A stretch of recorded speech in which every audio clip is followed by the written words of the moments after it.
them are graded relative to other coins of that same date and mint mark combination. Yeah. So you'll have different dates that'll be graded tougher than other ones will. So it's important that you stay consistent in that regard, in the fact that you should work on a single date and mint mark, or at least something that's going to be graded similarly, so that you get a similar look to all the coins and that you can truly look at it. It's kind of like having your own personal version of guest photo grade by Coin World. Is another really good one where you have just examples of each one, and you can look at the different coins, and you can say, this is what NGC says this coin should look like. And you want to go with ones that are solid for the grade. So you have to kind of be picky.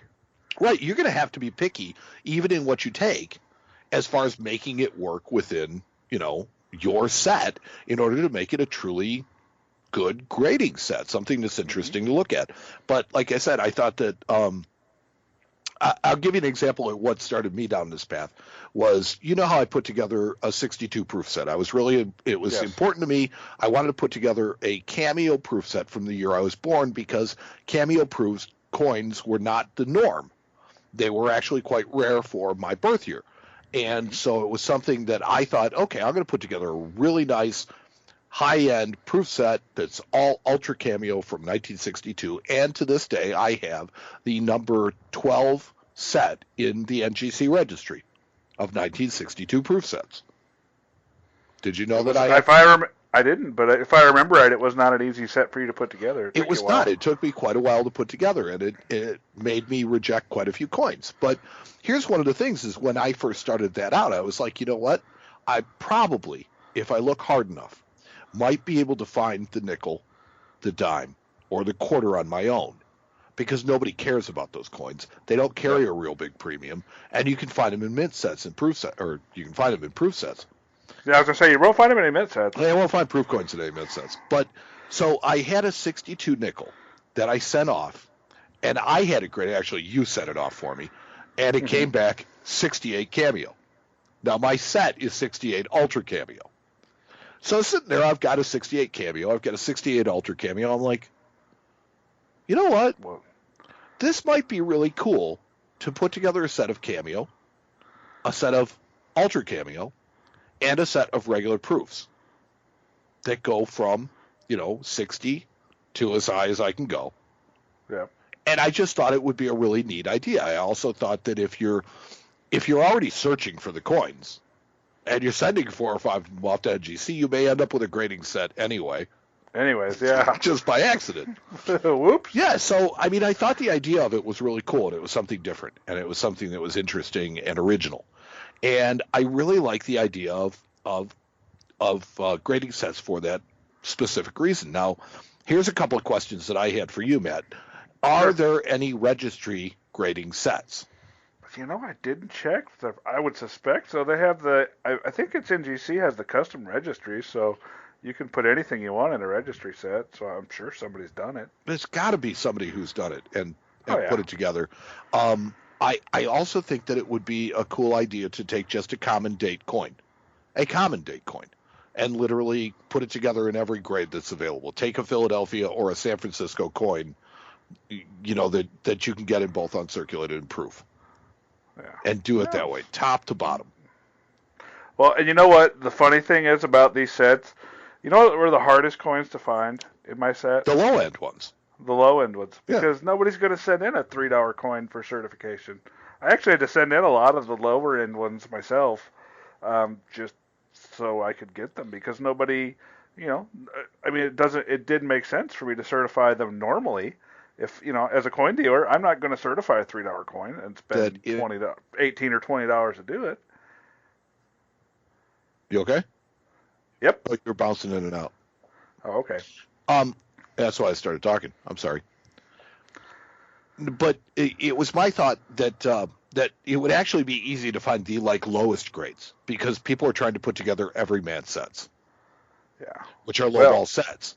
But that say, for example, your 09 VDB, finding one in a fine slabbed had to be impossible. Finding one very good, impossible. I had to make them myself. I had to send them in. I had to find the coins raw and send them in and do it that way. And then you had to hope they came back with the right grade.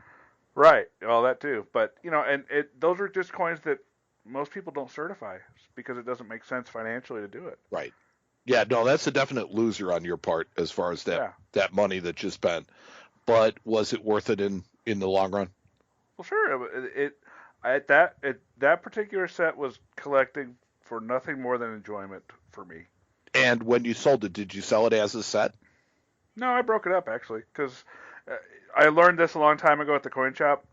Um, People want to make their own sets of things, so every time we get a set of coins, like a coin, like say we get a complete set of Mercury dimes, we always take them apart because people want to put their own sets together, and they don't want to just buy one that's already done. That's not any fun. Yeah, it is certainly no fun to buy a pre-done set. So it's always better to break them up. Yeah, there was somebody that was asking us, speaking of that exact subject, on Friends of the Coin Show this week. They were asking about, or no, it wasn't Friends of the Coin Show. It was in Coin Talk. Somebody was asking about putting together a set of Ike dollars. Mm-hmm. And somebody said, well, you could buy a complete set for this. And I responded with, well, what fun is that? Yeah. I mean, that's exactly the whole right. point of it is that you want to chase down the coins. You want to assemble the set in your own image. You want to create what your vision for it is. Well, you just want to do it yourself. You feel a sense of accomplishment when you're done. Right, and you also have had your hand in it. Yes, exactly. It's yours. Right. It's your set. It's not It's somebody else's set you bought. Right. And that's the way I felt with my grading set. Well, it sounded like a really cool set and a really cool one to do it with. I would think that. Now, have you ever known of any really rare grading sets? Oh, I can't. I suspect that, and I think this is true. I think both grading companies actually have grading sets that they have put together for either training purposes or educational purposes over the years. If you are correct, and I think you are, I was reading about that there's a grading set of lots of different popular coins, like I think it's Morgan's, mm-hmm. and there's one of Peace dollars, and it would seem to me to be kind of difficult because they are date by date and mint mark by mint mark, but just as a general set. Yeah, I think for like general education or maybe even training. And I would think that they would be the ones that they have the grading sets of are not going to be your common coins. They're going to be more of your rarer coins because the people that actually need to do the research on those things they're not the guys that are grading Silver Eagles. Yeah. Those are the guys that are grading really rare coins that every once in a while they need to go and look at a reference coin to kind of figure out where this coin fits with what they're looking at. Yeah. Within their own personal company grading standards. Right. So. And then from that comes your plate coins, mm-hmm. Which are cool in and of themselves. So, okay.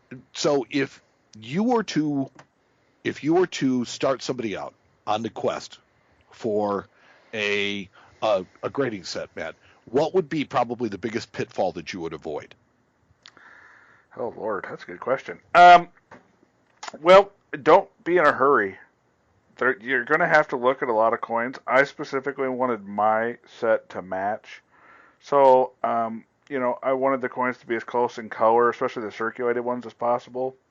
Now, this is copper, so that does make a difference. On silver, you're going to have toned and white, and there's a couple other things. But just finding a coin that is solid for the grade assigned is what your goal should be.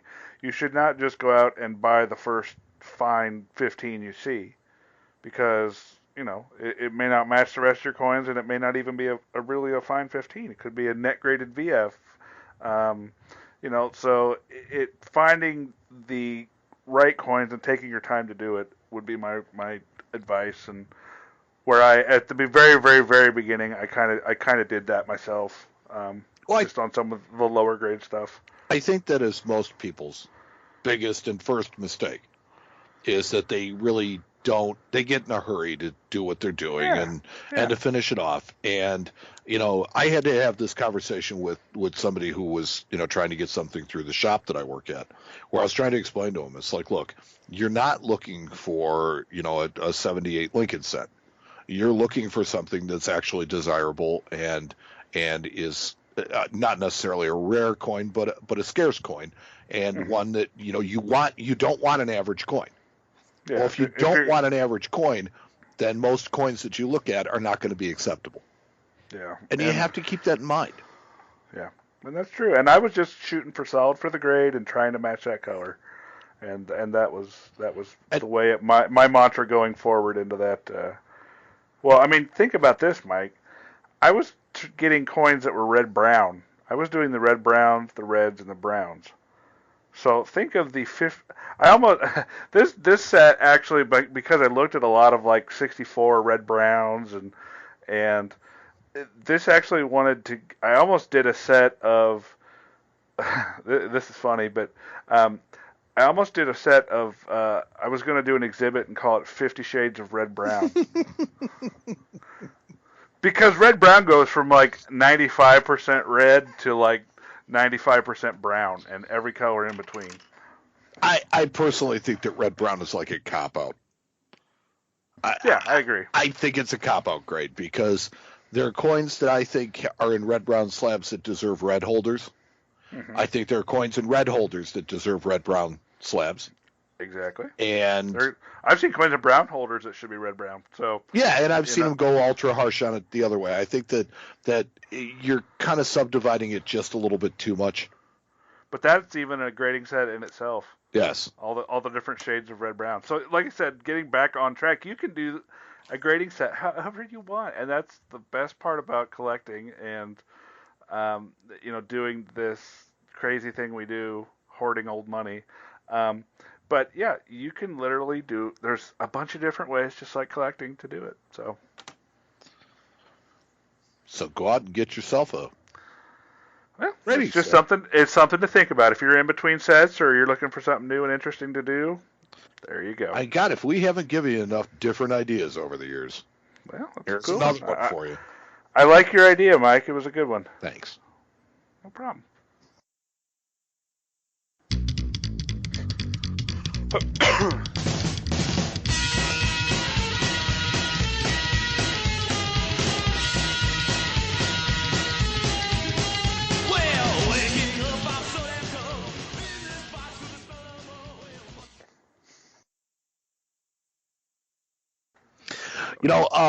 If you are a member of our friends group, Friends of the Coin Show, mm-hmm. you didn't miss out on this little gem because I ran a contest on Friends of the Coin Show, and by the time this gets published, the contest will be over. Oh, you missed out? If they're not a friend, then yeah, they missed out, because what I did was I just ran a simple little contest that talked a little bit about you and me. And, it's funny because, Matt, I ran it by you because I really wanted to see how well you knew. And it was like, both of us have hobbies outside of coin collecting. Yeah. Coin collecting is how you make your living. To me, it is more than a hobby. It's kind of an obsession.